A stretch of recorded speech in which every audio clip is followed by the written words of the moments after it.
Welcome to the Deep Dive. We're the place you come to get quickly up to speed on, well, pretty much anything fascinating. Today we're looking at a place that truly inspires awe. A place known locally as the Smoke That Thunders. We're, of course, talking about Victoria Falls. It sits right there on the Zambezi River, marking the border between Zimbabwe and Zambia. And look, it's not just any waterfall. It's genuinely one of the planet's most stunning natural wonders. So our mission today, we want to really unpack its incredible power, its breathtaking beauty, and what it all really means. Why is it so much more than just, water falling? That's a great way to put it, because Victoria Falls, it really is unique. It's got this status globally, not just for the sheer size, but it has this kind of dual nature. On one hand, it's this unbelievably powerful, almost raw force. But at the same time, it supports this incredibly delicate living ecosystem around it. It's quite the contradiction, really. Okay, let's try and get our heads around the scale then. This claim you always hear, largest sheet of falling water in the world. That sounds huge. It does, yeah. And it's a title it earns because of a very specific combination. It's important to understand it's not actually the single tallest waterfall out there. Right. And it's not the absolute widest either, not in one single stretch. But when you take its combined width, which is massive, about 1,700 meters, or well over 5,000 feet, and you factor in the height, around 108 meters, about 350 feet, well, the sheer volume of water falling in that continuous sheet, that's what's unparalleled. That combination makes it the largest. Wow. Okay, to put that volume into perspective, Yeah. during the peak flood season, we're talking over 500 million liters of water pouring over the edge every single minute. It's almost impossible to visualize, isn't it? Just a staggering amount. So how does something that immense even come to be? What's the geology behind it? Well, it's a story that's unfolded over thousands, probably tens of thousands of years. It wasn't just poof, a waterfall. It's been carved out by the Zambezi River itself. The river's erosive power cutting down through layers of this really hard volcanic rock called basalt. Over time, that relentless cutting action created the falls, and also those really dramatic zigzagging gorges you see downstream. It's geology in slow motion. You can almost feel the earth groaning just thinking about it. Mm-hmm. That kind of power. Yeah. It must be an overwhelming experience to actually be there. Oh, absolutely. The sound, the spray, the vibration, it engages all your senses. Right. So we've touched on the scale, but what about how people have tried to capture that feeling in words? That local name, Mozoatunya, just sounds significant. It really does. And the meaning is spot on, the smoke that thunders. It directly describes what you experience there, that huge column of spray rising up like smoke and the incredible deafening roar of the water. It's just a perfect visceral description. Much better than just waterfall, isn't it? Totally. Much more evocative. Then David Livingstone, the Scottish explorer, arrived in 1855. He named it Victoria Falls after Queen Victoria. He'd seen a lot of Africa by then. What did he make of it? Yeah, Livingstone's reaction is pretty famous. Despite everything he'd already witnessed, this place just floored him. He wrote that famous line, "Scene so lovely must have been gazed upon by angels in their flight." Wow. Yeah. It really shows the profound awe it inspires, doesn't it? Even in someone accustomed to incredible landscapes, it speaks to that universal human response to something so magnificent. Makes you feel quite small. And that smoke part of the local name, it's not an exaggeration, is it? The spray itself is a spectacle. Not at all. That mist, the spray, it rises incredibly high, over 400 meters. That's like 1,300 feet. And during the rainy season, maybe February to May, you can genuinely see that cloud of mist from like 30, even 50 kilometers away. It's like its own weather system. That's amazing, just this permanent cloud hanging there. Exactly. And all that mist creates this constant visual magic. During the day, you pretty much always see rainbows hanging in the spray. It's beautiful. But then there's something even more special and rarer, lunar rainbows, moonbows. Moonbows. Okay, what are they? They're basically rainbows formed by moonlight instead of sunlight. You need a clear night, a bright full moon, and the conditions have to be just right with the mist. They're faint, ethereal, really quite magical to witness. Huh.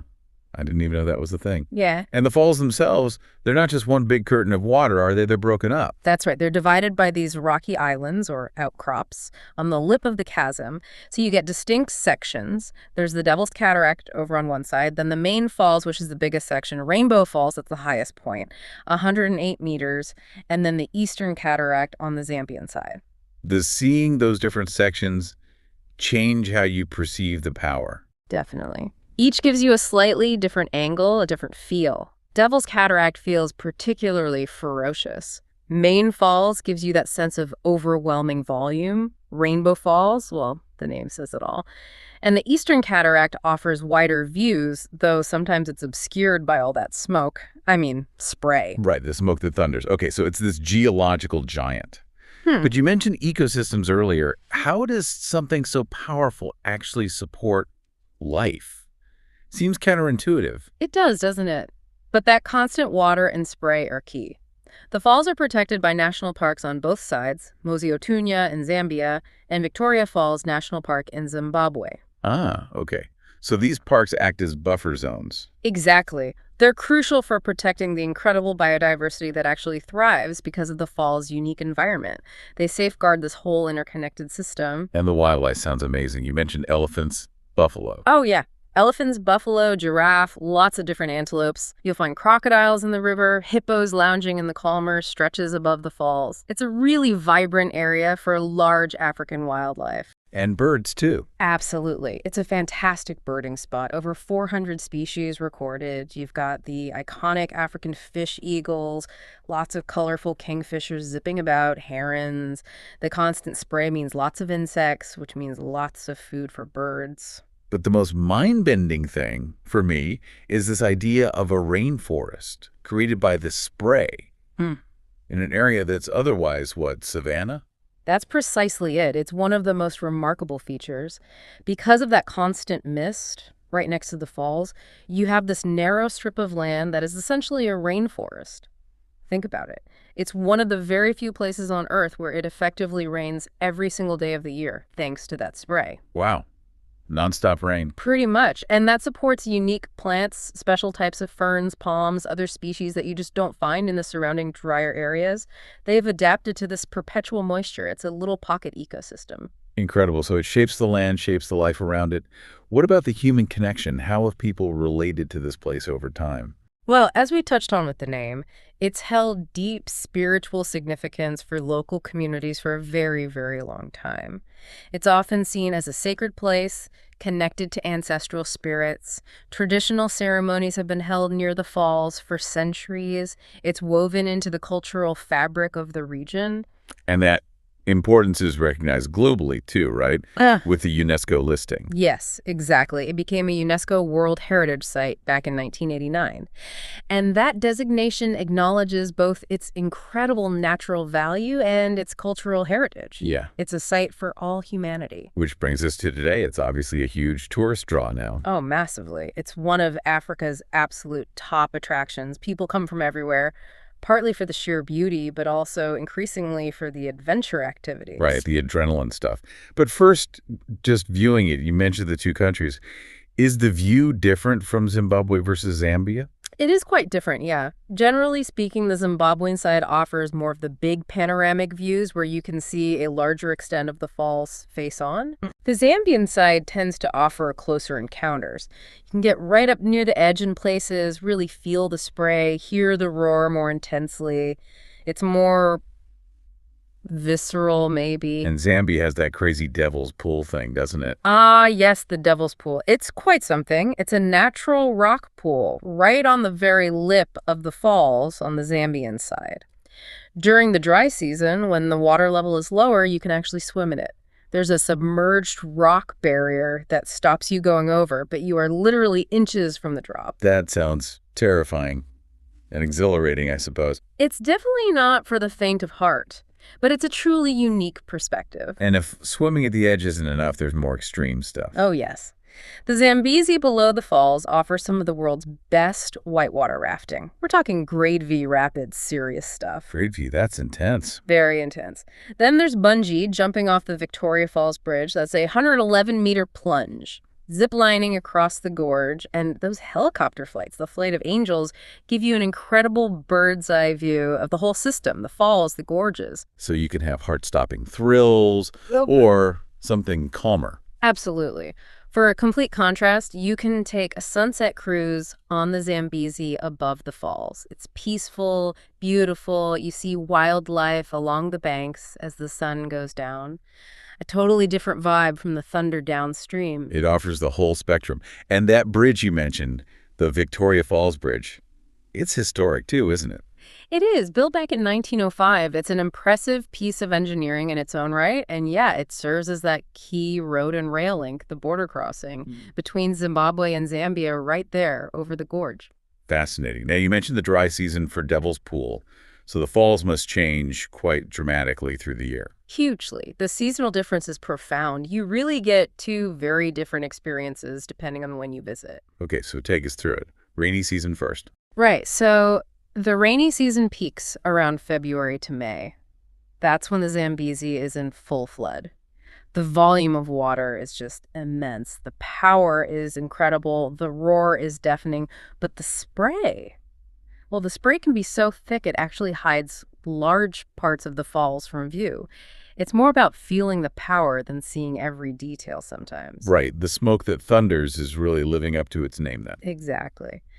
Then, as you move into the dry season, say September through December, the river level drops dramatically. And what does that look like? You see much more of the underlying rock face. The sheer cliffs become visible as the water volume decreases.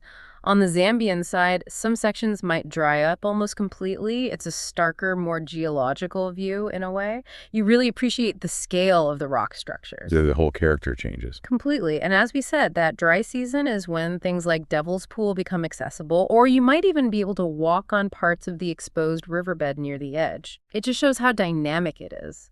Each season has its own completely unique appeal. So wrapping this up, Victoria Falls. It's clearly not just water over a cliff. It's this living, breathing entity, isn't it? A spectacle, a wildlife haven, a sacred site. All of that, yes. It embodies so much the raw power of nature, Africa's beauty, its deep history, Mosio Atunya. It earns its name and its place as one of the 7 natural wonders of the world. There's just so much layered into this one location. So thinking about this for you, our listener, what's the big takeaway? Beyond the facts, what does Victoria Falls represent? That's a great question to leave people with. I mean, think about how one single geological feature can be so incredibly powerful, yet foster such a unique, almost delicate ecosystem right beside it.